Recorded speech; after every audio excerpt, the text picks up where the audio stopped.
Alright, so here we go. About to go to check the tower. We rotated the tower to the spaceship. Let's go check out, see what we've got. Something mysterious did recently happen. I was looking back at my notes from this game from last time I played it, and for some reason I did not write down the keyboard combination from that book. I realized it as I was making the video and kind of like flipping through my journal. I was like, why is this not here? I must have written it down on another sheet of paper I had handy at the time. But luckily I had a pause between videos. See, there's the spaceship. I had a pause between videos and I made sure I wrote it down so there wouldn't be a pause in this. Alright, very simple clue. 59 volts. Alright. Volts, huh? Well, that makes sense with a spaceship. So let's try to figure out where that goes to.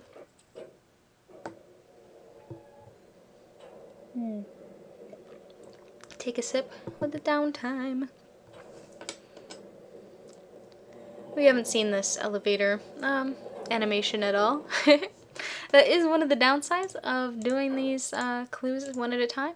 So you do have to go up and down, but you would see me go up and down. You just see me do it all at once because you have to turn the tower rotation anyway.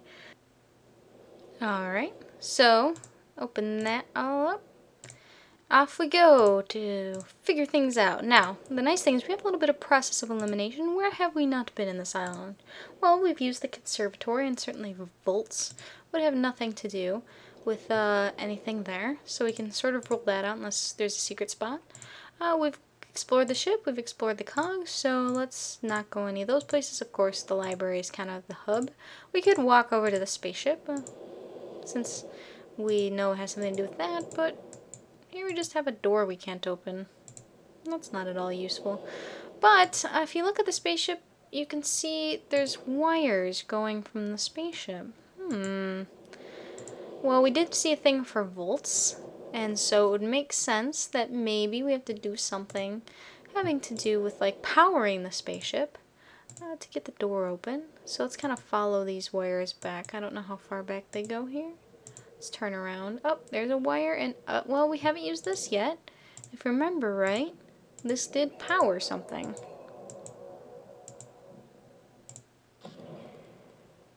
I don't really like this sound effect. It creeps me out. Like, it's good. It just creeps me out for some reason.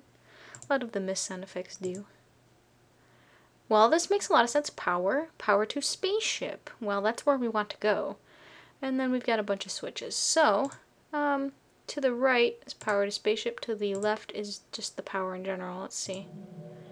Alright. That does 10, 7, 8. Oh, this does 16. Some of these are really odd. Like I thought, oh, this will be like a number combination. So that's 16, 5, 1. Ooh, that was a nice skip there. I was really scared that it was going to crash there for a second, but hooray, it did not. Alright. Alright, it doesn't really like me hitting these buttons fast. But each of those have a different number, and I have them all written down. What we want to do is get this to 59. So let's pick a combination. Let's take 16 plus 19. That's 35. Plus 22. 57.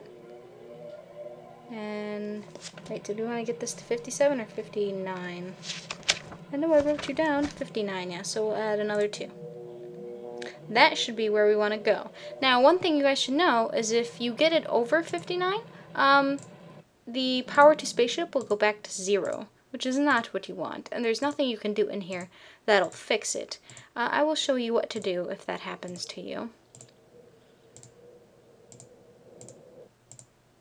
As you can see over here, if I can get there. I forgot how to get there. Here we go. These ladders over here have some switches. That kind of resets the power. It's sort of like like it shorted out because there's too much power, kind of that mentality. There's one of those, and there's another one of those tall towers over here. We actually haven't been down here. And there's another one. You have to switch both of those if you get over 59 and sort of break the circuit, make it so you cannot power them. Ta-da! And here we are at the rocket ship, and everyone's favorite puzzle. Well, I have no personal problems with this puzzle, but a lot of people do. I'll make sure that the volume is decent here, because this is a sound-based puzzle. Alright, so if you remember right, in that book, we had something that showed different keys with numbers. So let's try hitting those in the order that those would be. So we had 1, 2, 3, 4, 5. Oh look, it does absolutely nothing. Nor should it, because the real puzzle is this way. This is why people hate this puzzle. You have to match the sounds or notes, if you are so musically inclined, to these in order. I do an okay time at this puzzle because I was in choir all through school, high school, middle school, high school. I've never been really great with like knowing like this is C sharp. Like I can look at this and know what the notes are. I can't do it by ear very well, but I can hear something and go over and usually duplicate it. That's easiest for me. So let's try it. 1, la, la. That should be right. Hopefully. Here we go.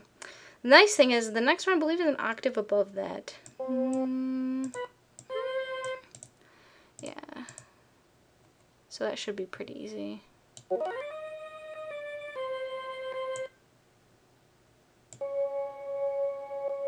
The annoying thing is they move a little bit when you hit them.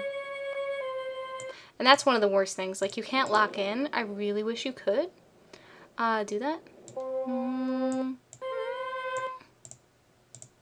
You can do this and hit the switch to know where... And it does it so fast. I just find that really obnoxious. But just the easiest way for me, and I know there's like other kind of tricks and shortcuts, is just to go back and forth like this. It's a little bit annoying and tedious, and that's why a lot of people really hate it. And if you're not musically inclined, this is the most painful thing.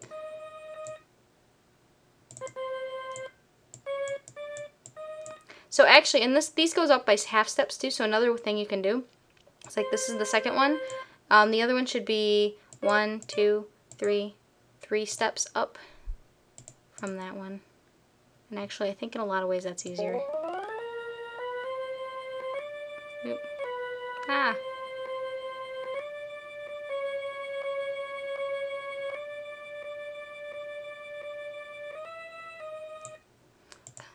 Let me double check that one right here real fast.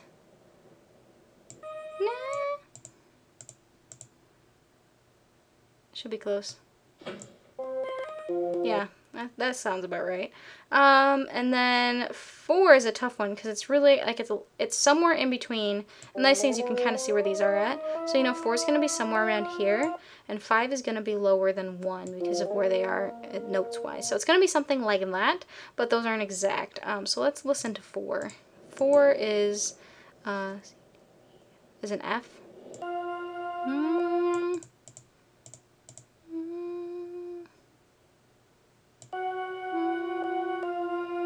Okay, that should be right.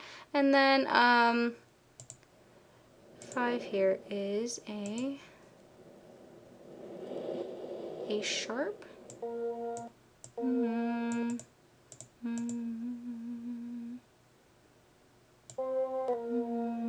That seems about right.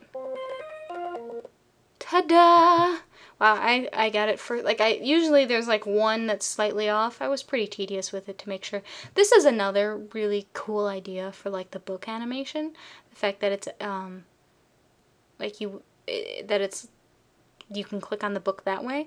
You might think that like, oh, this just shows that the book's now available, but you can actually click on it. And the only downside is, I don't know if you get the close flyby, you get this grainy version. Oh, okay, we do get the flyby.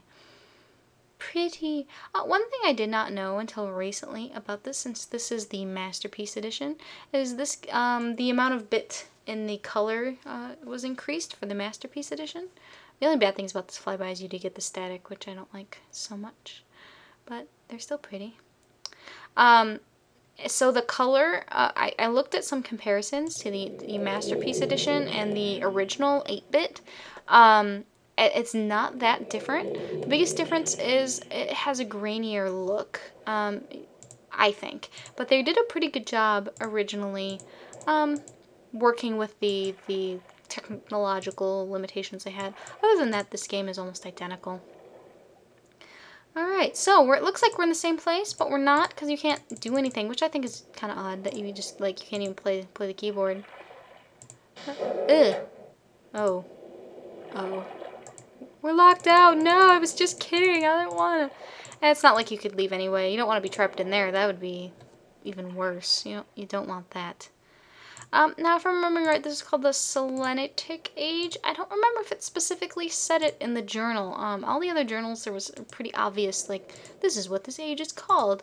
I don't remember this one having, like, I think it's called the Selenitic Age, but I don't think it's either, like, said only once in the journal, or other people have called it that. But this age is the only age it wasn't ever inhabited according to the journals, at least not when Atrus was here. And is very much based around sounds.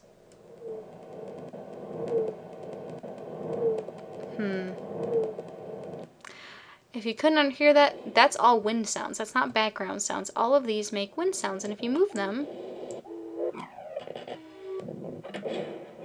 they do a bunch of different things.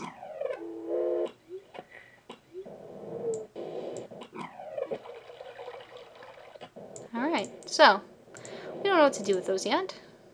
There's a button underneath, but we don't know what we have to put that to. Usually I do something for good measure to sort of try it, but you know, it's okay. We're not going to figure that one out right away. So we're looking around this age. This age is kind of interesting. I think this is one of the most unique ages, like in comparison to the other ones. I find this age to be memorable for quite a number of reasons. One, as I said earlier, that it was never inhabited, which is a rarity in this game. Every other age was at one point inhabited, and I decided to go this way. There's quite a few different ways you can go. Also, because this is kind of a more diverse age, I feel like there's a little bit more, like, we've got like the island mechanical age, we've got like the ship age, and this one's kind of like, it's called the Selenitic Age. It's sound based, which means it's not really like based around an image like a lot of the other ages are. Oh, this is pretty. This is a neat effect right here with the running water. And as you can hear that. And there's this strange, what looks to be like a speaker, like a microphone. I would even call it a microphone. It kind of looks like one of those big microphones. But it could be a speaker, I don't know. It could be playing that sound, or it could be coming from this. We don't really know for sure. But over here, oh, this does something. But it has a water effect, which makes a lot of sense, because we're right next to water, and we can hear water, so let's just turn that on, since we're not entirely sure what it does. And to our left here we have a blue page. Why don't we pick that up? A nice bench, you can put it down too if you want. Can't sit on the bench apparently, because, you know, why would you want to sit on a bench? That sounds silly. Pretty trees here. It has a kind of a fall look. Atrus in the journal did say there was an area of, like, an oasis area. I assume that is what he was talking about. But the water is by, like, the red trees. The oasis, I guess we could call that. And I'm going to have to turn up and down the volume a lot in this particular world. This world has more emphasis on sound, as I've already mentioned about 500 times.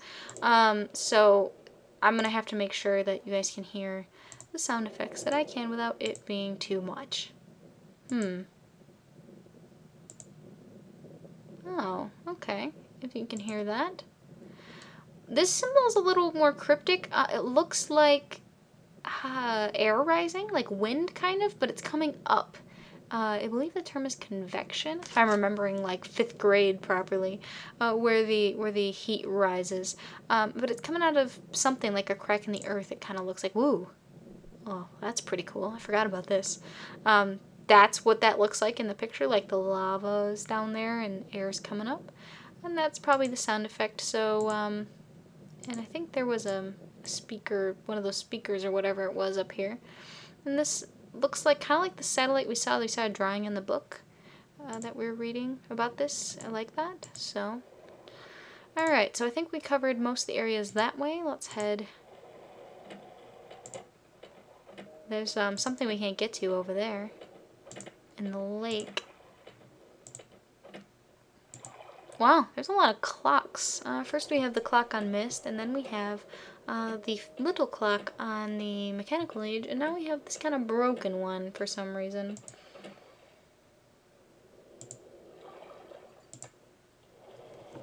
Sure, we can turn that on, why not? Doesn't seem to do anything, but they must do something. Although this is broken. There's another one of those satellite things here with the mic. There might have been a satellite over in the red trays too, I just didn't see. Alright, let's go right. Ooh. That sounds pretty. Sounds like wooden pipes.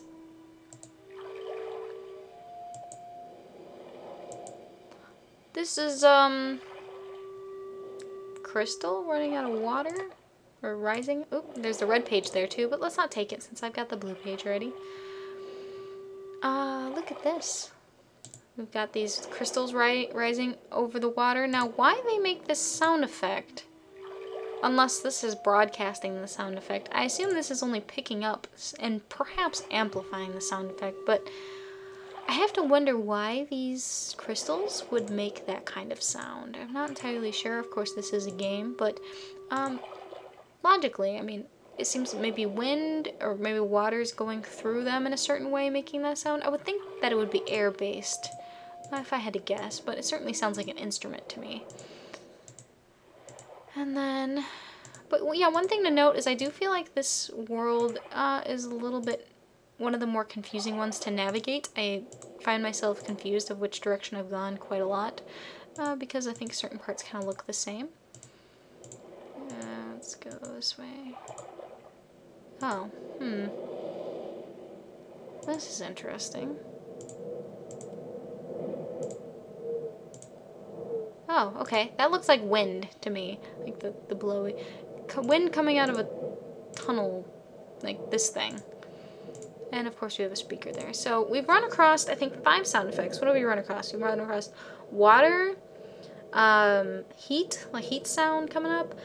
We've got a clock sound. We've got the crystal sound, or like the wind instrument. And we've got the wind sound. So that's 5 sound effects we've run across so far. There were 5 sound effects on that door. Ooh. Okay, I think we want the light on. Oh, it's creepy. Someone hold my hand.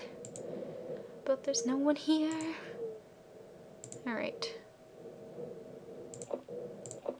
Okay, I don't really know what the point of that was.